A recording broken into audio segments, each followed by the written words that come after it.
I am happy to join with you today in what will go down in history as the greatest demonstration for freedom in the history of our nation. Hello, hello, hello. Good morning, good evening, or good night, whatever time you're watching this. I know that this video is a little dark and a little grainy. Just came out of prayer on the prayer line, which released some things that I definitely wasn't expecting. I know I'm looking a little rough today, but as again, I feel beautiful as I went through this whole prayer experience. And the reason why I'm on here now is I just wanted to talk about crying.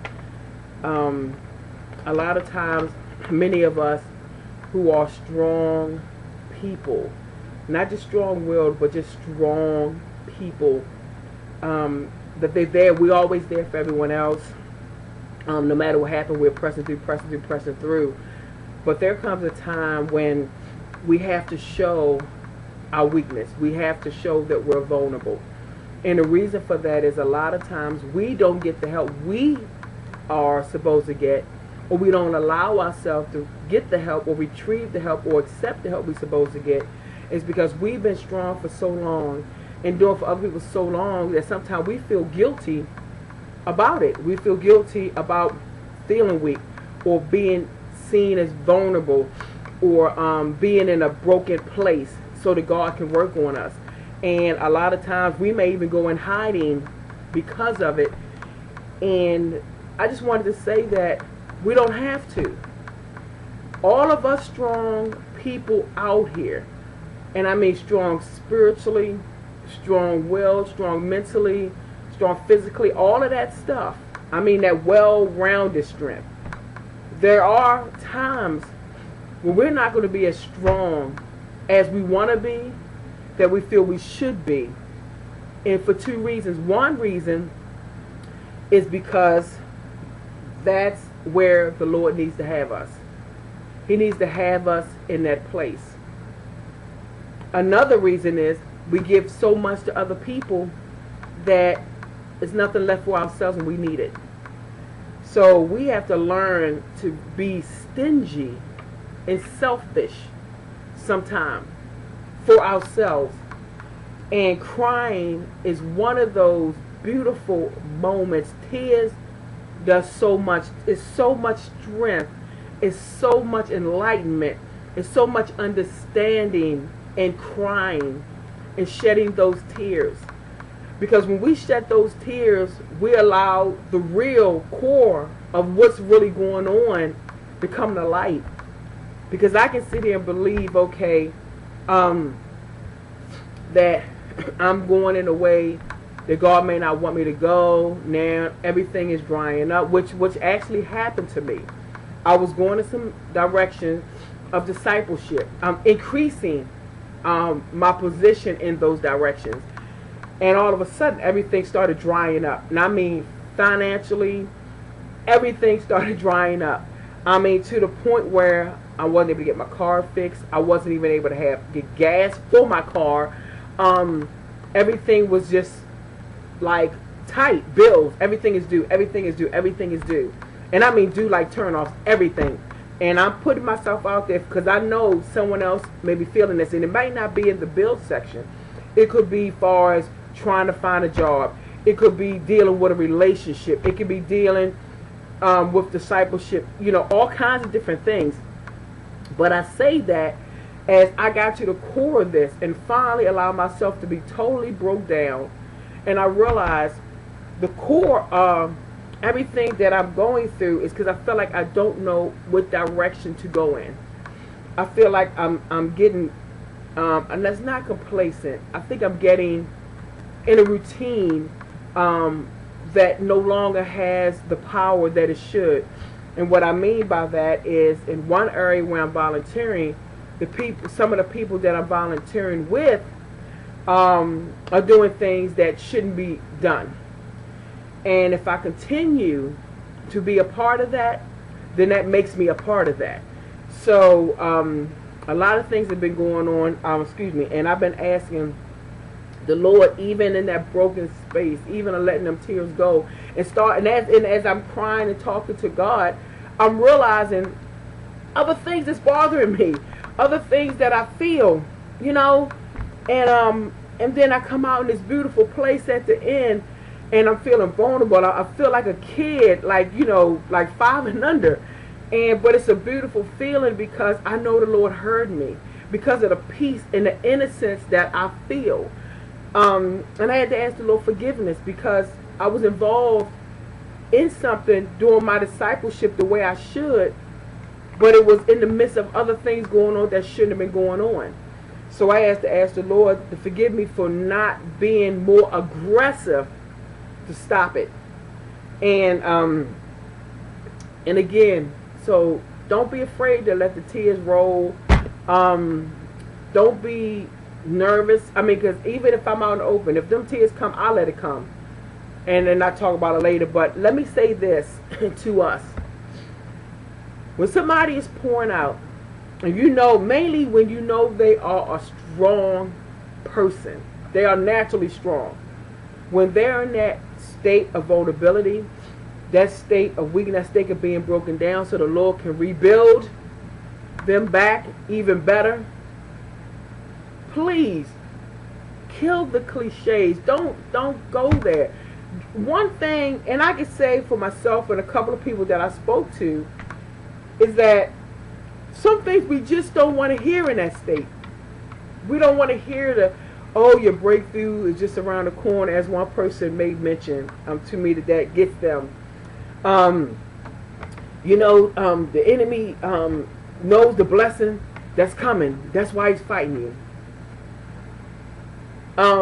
Though may be true, we need something else. How about let me hold you? Let me give you a hug. Why don't you just be praying for the person? You don't have to let the person know. They're going to know because they're going to feel it. What about, what? Let me make them some dinner. So I know they had a long day. I know they're going through. Let me just make them some dinner for the week. Let me make them so they don't have to worry about making anything. Let me take them out for me. Let them get out the house and breathe. Give them a chance to be pampered. What about those things? Those cliches are damaging. I said it in the other video, debunking cliches, the first installment of it. So I just want to say, if a person is crying, let them have their moment. Let them have a moment. You can still hug them. You can still care. You can still ask them, do you need anything? Can I give help? But watch what you say. And for goodness sakes, don't be nosy. Don't be nosy. If a person really wants you to know the core of everything, they'll tell you. But don't say, what's going on? And somebody say, well, my significant other, husband or wife, whatever, did this, or this is what's going on. And they say, well, what happened with that? And keep asking questions. That's the same thing when somebody say, well, I lost, I have my family, not lost, because if you know where a person is going when they die, they're not lost, because mainly if you know they went to heaven. But if somebody had a family member that transitioned, for goodness sake, please, please, please don't sit up there and say, what happened? How did they die? What does that matter? People don't understand what that does to a person. They're already grieving. They're already going through this moment, and now they got to rehash what happened, mainly if it's something real traumatic. Please don't do that. Please do not do that. And again, if you cry, somebody said you're a crybaby, say, yes, I am, and I'm loving it. Because that's one of the most beautiful, natural things that God has given us. It clears the soul, it clears the spirit, and it clears the physicality. It cleans us. It does so much. And then if you notice, you're able to see things differently after it. Just like your eyes is like all of a sudden it's like you went from needing to clean your windows on your car, and you spray the stuff and your windows clean. All of a sudden you're like, whoa, this is really bright. You see things differently. So again, don't be afraid to cry. Don't be afraid to be vulnerable. Don't be afraid to be broken. Don't be afraid to allow yourself to be, so God can do what He needs to do in those moments and with your situation. Because many times we take on a lot more than we should. My hand goes up first.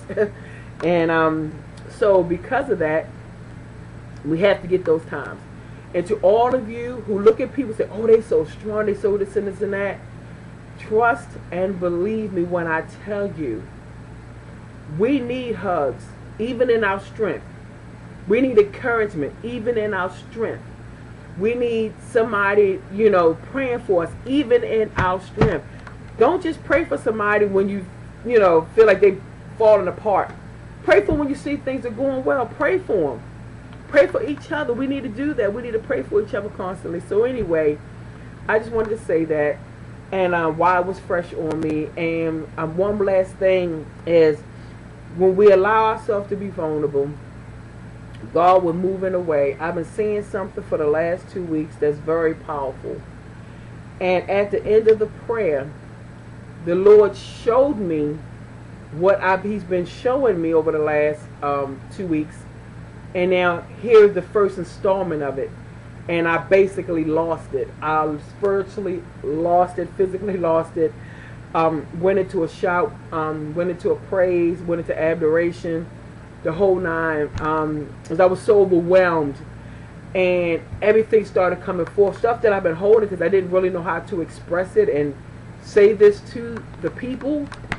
And I didn't know if it was time. But the Lord said it was time, and I had no control. The Holy Spirit pushed it out, and there it was. And I believe it was well received because it was the Lord's timing.